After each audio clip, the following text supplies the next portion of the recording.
اگر کسی ہستی کا مقام ہے تو وہ جناب نبی کریم صلی اللہ علیہ وسلم۔ میرے محترم دوستو، اللہ نے ایسے نبی کی امت میں ہم کو پیدا،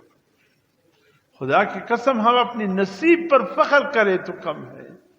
لیکن بطور فخر کے نہیں،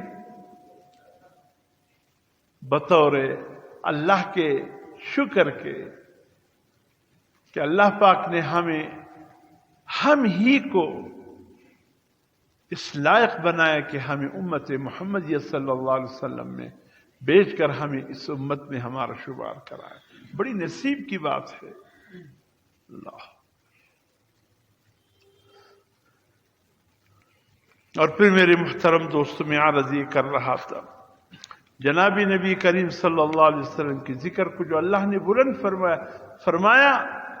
آپ کو محبوب کل جہان اللہ نے بنایا۔ صرف انسان ہی آپ سے محبت نہیں کرتے تھے، چرند پرند جانور جنات فرشتے یہ سب کے سب آپ کے محبین میں شامل ہیں۔ حضور صلی اللہ علیہ وسلم نے فرمایا، جب میں معراج کی رات سے سدرۃ المنتہا پر پہنچا، بیری کا درخت، سدرہ کے معنی بیر کے ہے، اور حضور صلی اللہ علیہ وسلم نے فرمایا اس درخت کی شاخیں میں نے ساتویں آسمان پر دیکھے، بہت بڑا درخت تھا، اور جس کے کہاں سے اگا ہے وہ نظر نہیں آ رہا تھا کہ کہاں سے اگا ہے، اور حضور صلی اللہ علیہ وسلم نے فرمایا مٹکے کے برابر اس کے پلتے بیر لگے ہوئے تھے، مٹکے کے برابر، اور اس کثرت کے ساتھ اس درخت کو تتلیوں نے گھیرا ہوا تھا کہ پتے کم نظر آ رہے تھے، تتلیوں کی تعداد سب سے زیادہ نظر آ رہی، اتنی کثرت تھی تتلیوں کی کہ انتہا تھا۔ حضرت جبرائیل علیہ السلام نے کہا، اللہ کے حبیب جانتے ہو یہ تتلیاں کیا ہے؟ ہاں جبرائیل بتائیے، بہت بڑی تعداد ہے۔ کہ یہ سب کے سب اللہ کے فرشتے ہیں جو آپ کی دیدار کے لیے یہاں جمع ہیں۔ اللہ سے انہوں نے درخواست کی کہ یا اللہ باقی نظام زندگی چلتا رہے گا، ہم وہ ہیں کہ ایسے مقام پہ ہماری ڈیوٹیاں ہے کہ حضور صلی اللہ علیہ وسلم کی شاید دیدار نہ ہو سکے، ہمیں بھی موقع نصیب فرما کہ ہم بھی حضور صلی اللہ علیہ وسلم کی دیدار کے لیے جمع ہو، لیکن اس کے لیے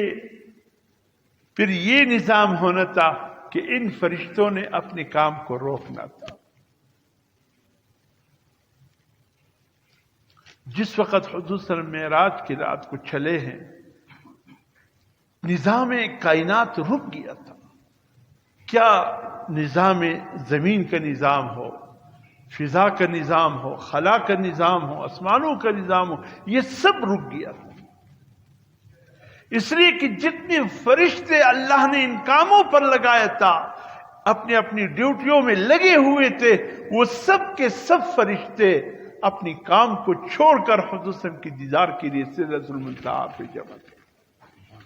یہ کوئی معمولی استقبال نہیں تھا جناب نبی کریم صلی اللہ علیہ وسلم کا، یہ کوئی معمولی پروٹوکول نہیں تھا جو اللہ کی اس حبیب کو دیا جا رہا تھا، یہ مقام ورفعنا لک ذکرک کا ظہور تھا۔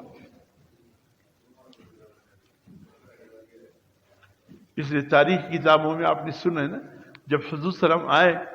حضرت ام ہانی کی گھر سے چلے جو حضرت کی جزاد بہن تھی، حضرت علی رضی اللہ تعالیٰ عنہ کی